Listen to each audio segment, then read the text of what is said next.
Assalamualaikum warahmatullahi wabarakatuh. Perkenalkan, nama saya Luciana Dewi Priyanti dengan NIM H022201.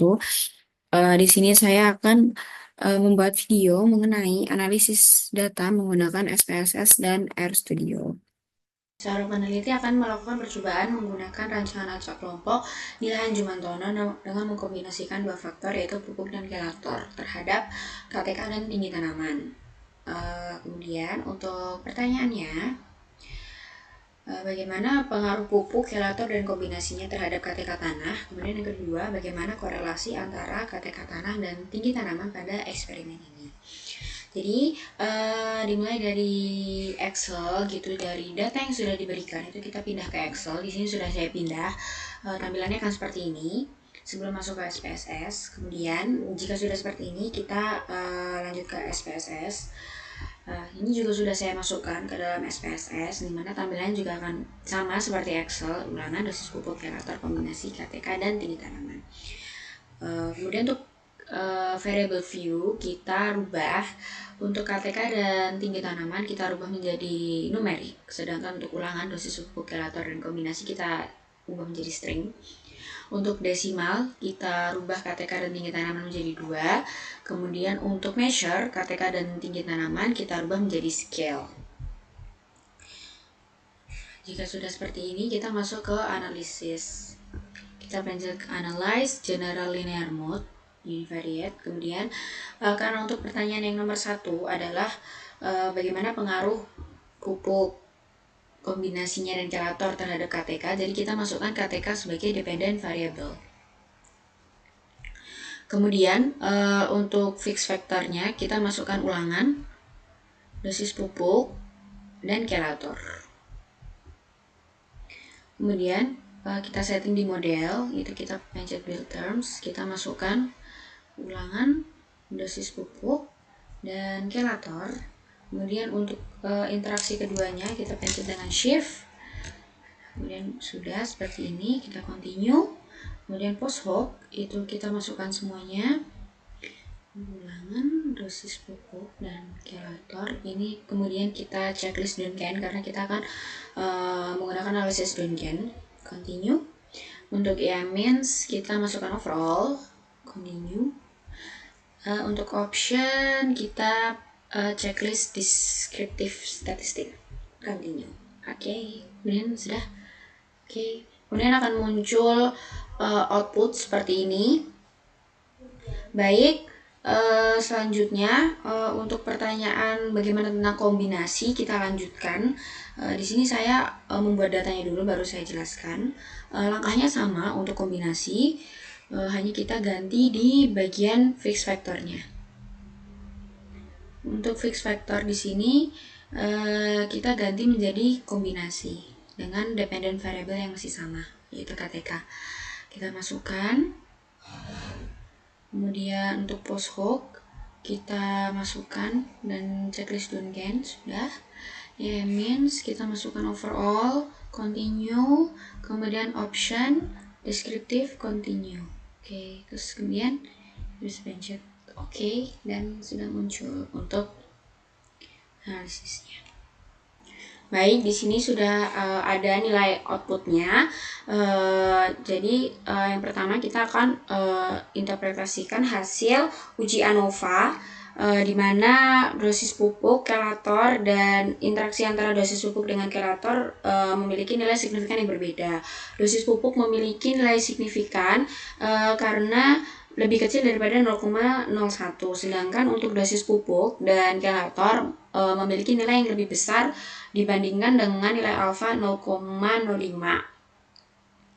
Sehingga dari tiga angka signifikan tersebut terdapat interaksi signifikan antara dosis pupuk dengan kelator yang menunjukkan efek kombinasi kedua faktor tersebut terhadap variabel KTK. Selanjutnya kita akan uji Duncan untuk dosis pupuk. Hasil Duncan menunjukkan bahwa dosis pupuk P0, P1, dan P2 memberikan pengaruh yang tidak berbeda nyata terhadap nilai kapasitas tukar kation. Meskipun secara numerik terlihat ada perbedaan nilai di mana P2 memberikan nilai KTK tertinggi dan P0 memberikan maksud saya P1 memberikan nilai KTK yang paling rendah. Namun secara statistik perbedaan ini tidak signifikan yang ditunjukkan oleh nilai signifikansi sebesar 0,285 yang lebih besar daripada nilai alfa 0,05. Pengelompokan ketiga perlakuan dalam satu subset yang sama mengindikasikan bahwa semua level dosis pupuk itu memberikan efek yang relatif sama terhadap KTK. Hal ini berarti bahwa pemilihan dosis pupuk dapat dilakukan dengan lebih fleksibel karena tidak memberikan perbedaan yang nyata terhadap nilai KTK tanah. Selanjutnya kita akan melihat uji Duncan dari Kelator. Hasilnya menunjukkan bahwa nilai signifikansinya itu 0,298, yaitu lebih besar daripada 0,05, yang menunjukkan bahwa tidak ada perbedaan yang signifikan antara ketiga level Kelator terhadap KTK. Demikian pula pada faktor Kelator, perlakuan K1 menghasilkan nilai KTK tertinggi dan K0 memberikan nilai KTK yang paling rendah. Perbedaan ini juga tidak signifikan secara statistik karena mengindikasikan bahwa baik pemberian pupuk maupun Kelator pada berbagai level yang diujikan memberikan pengaruh yang relatif sama terhadap nilai KTK karena nilai KTK ini masih dalam satu subset yang sama. Selanjutnya kita akan melihat uji Duncan pada kombinasi. Berdasarkan hasil uji Duncan yang telah dilakukan untuk menganalisis pengaruh kombinasi terhadap perlakuan terhadap kapasitas tukar kation, diperoleh hasil yang dapat dikelompokkan menjadi 3 subset utama. Dalam analisis ini ditemukan bahwa kombinasi P0K1 menghasilkan nilai KTK yang tertinggi, sementara kombinasi P0K0 memberikan nilai KTK yang terendah. Hasil pengelompokan menunjukkan adanya tumpang tindih atau overlap antara subset, di mana beberapa kombinasi perlakuan memiliki pengaruh yang tidak berbeda nyata satu sama lainnya. Pada subset pertama itu terdiri dari kombinasi P0K0, P1K2, dan P2K1 dengan rentang nilai sebesar 23 hingga 27.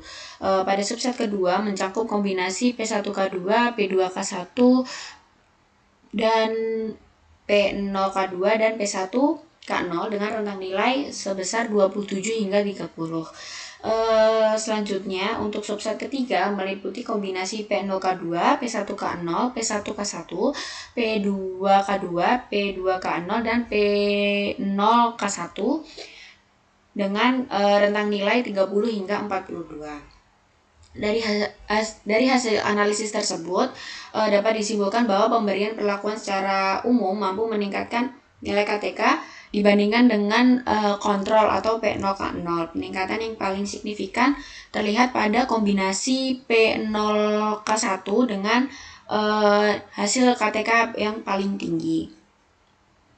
Baik, selanjutnya kita akan lanjut untuk soal kedua, yaitu bagaimana korelasinya. Uji korelasi ini kita langsung saja untuk ke analyze, kemudian kita pencet yang correlate, kemudian yang bivariate, kemudian kita masukkan keduanya, terus oke. Kemudian ini ada untuk nilai korelasinya, di mana hasil analisis menunjukkan adanya korelasi negatif yang lemah antara KTK dengan tinggi tanaman, yang menunjukkan nilai korelasinya itu negatif 0,245. Tanda negatif ini mengindikasikan bahwa terdapat kecenderungan di mana peningkatan nilai KTK diikuti oleh penurunan tinggi tanaman ataupun sebaliknya. Baik, kemudian kita akan melihat untuk uji regresi linear, itu dengan memilih graph, kemudian scatter atau dot, kita pilih yang simple scatter. Ini define. Untuk Y ini kita masukkan nilai tinggi tanaman, dan untuk X kita masukkan KTK. Kita pilih OK. Nah, selanjutnya akan muncul seperti ini. Kemudian kita double klik pada tabel. Kemudian kita pilih untuk add fit line add total. Kemudian kita pilih yang linear. Kemudian kita pilih close. Baik, ini adalah grafik regresi linear dari KTK dan tinggi tanaman. Dilihat bahwa untuk scatter plot yang ditampilkan juga memperlihatkan bahwa sebaran data yang cukup acak dengan kemiringan garis yang sedikit menurun, dengan mengonfirmasi bahwa korelasi negatif lemah antara kedua variabel tersebut. Sehingga kesimpulannya adalah meskipun terdapat indikasi hubungan negatif antara KTK dengan tinggi tanaman, hubungan tersebut tidak cukup kuat dan tidak signifikan secara statistik. Hal ini menunjukkan bahwa perubahan nilai KTK tidak memiliki pengaruh yang substansial terhadap tinggi tanaman dalam eksperimen ini. Baik, selanjutnya adalah uji ANOVA dan uji lanjut menggunakan RStudio. Di sini sudah saya buka aplikasi RStudionya. Kita mulai dengan import dataset maksud saya, kemudian kita masukkan Excelnya. Nah, untuk tampilannya seperti ini. Kita rubah untuk ulangan, kita rubah menjadi karakter. Kemudian untuk KTK dan tinggi tanaman kita rubah menjadi numerik.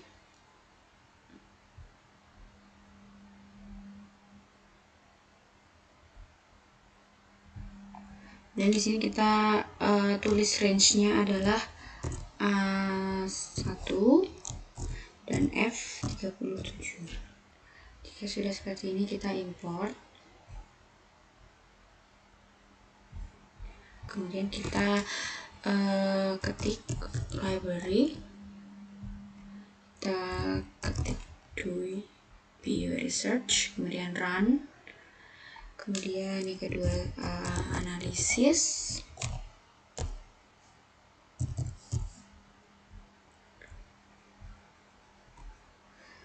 Kemudian kita pilih run sesuai data kita.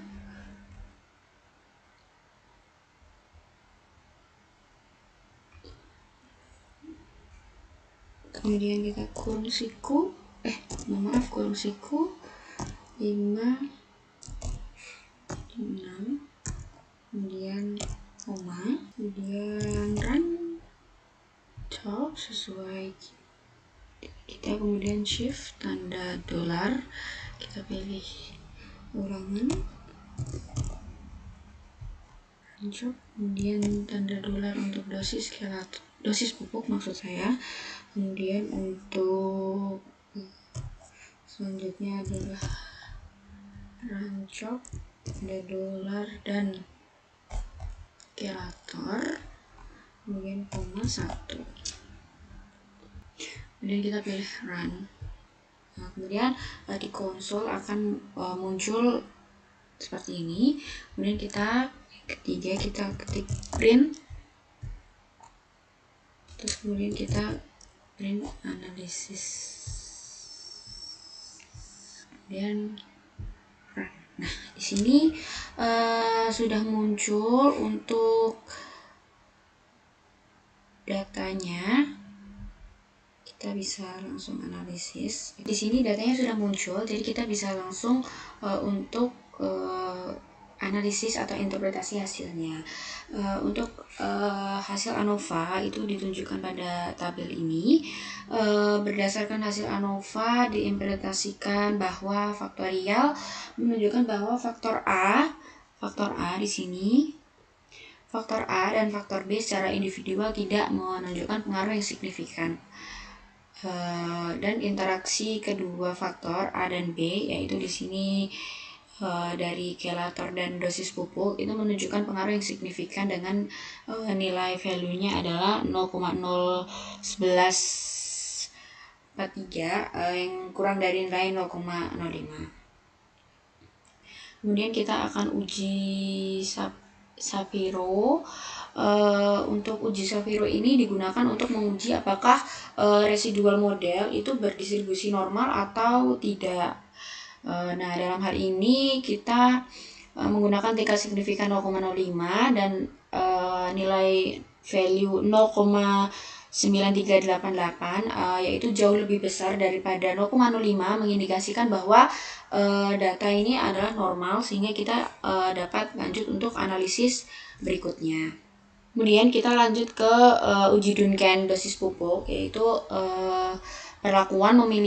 dari ketiga perlakuan memiliki notasi huruf yang sama, yaitu huruf A, sehingga tidak terdapat perbedaan yang signifikan antara tiga perlakuan yang diuji.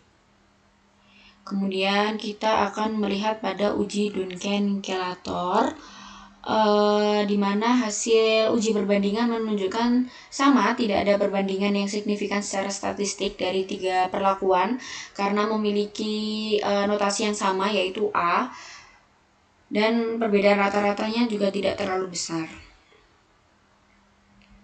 Kemudian untuk uji Duncan kombinasi.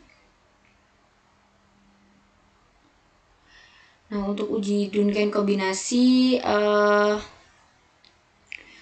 kombinasi P0K1 ini memiliki hasil tertinggi dan berbeda nyata dengan kombinasi yang memiliki notasi BCD, CD, dan D, namun tidak berbeda nyata dengan kombinasi yang memiliki notasi AB, ABC, dan ABCD.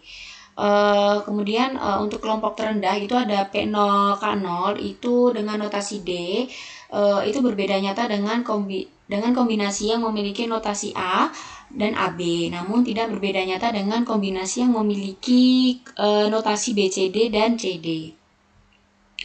Jadi interaksi antara kedua faktor perlakuan menunjukkan bahwa P0K1 ini memberikan hasil yang terbaik, sementara P0K0 memberikan hasil yang terendah.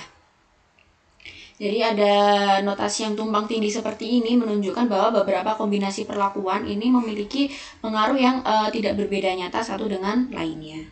Baik, selanjutnya untuk uji korelasi itu kita ketik dulu di sini korelasi, kemudian kita menggunakan Cortez. Kemudian kita dalam kurung ketik data kita rancop, kemudian tambah, kita menggunakan KTK, koma, rancop lagi, kita menggunakan dolar dan tinggi tanaman, kemudian kita pencet run dan akan muncul di konsol seperti ini. Kemudian kita akan ketik print.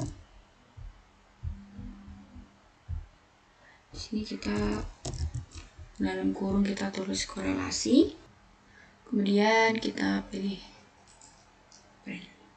Untuk uji korelasi ini kita menggunakan Pearson Product Moment Correlation, di mana koefisien korelasi bernilai negatif, yaitu negatif 0,224937 yang menunjukkan adanya hubungan terbalik antara kedua variabel. Ini berarti ketika nilai satu variabel meningkat, nilai variabel lainnya cenderung menurun. Jadi terdapat hubungan yang negatif lemah dan tidak signifikan secara statistik antara variabel KTK dan tinggi tanaman. Baik, selanjutnya kita akan melakukan uji regresi linear, itu dengan cara kita ketik library, kemudian kita ketik ggplot2, kemudian run, kita ketik lagi library pp dan run. Kemudian untuk library IGP is oke. Kemudian kita ketik ggplot, kita ambil yang ggplot2, pilihkan di dalam kurung, kita pilih data kita, data rancop, kemudian koma, kemudian kita ketik s, dalam kurung lagi kita ketik X sama dengan rancop data kita, kemudian shift tanda dolar. Untuk X itu kita menggunakan KTK, Y sama tanda dolar, dan untuk Y kita menggunakan tinggi tanaman. Kemudian kita ketik tanda plus,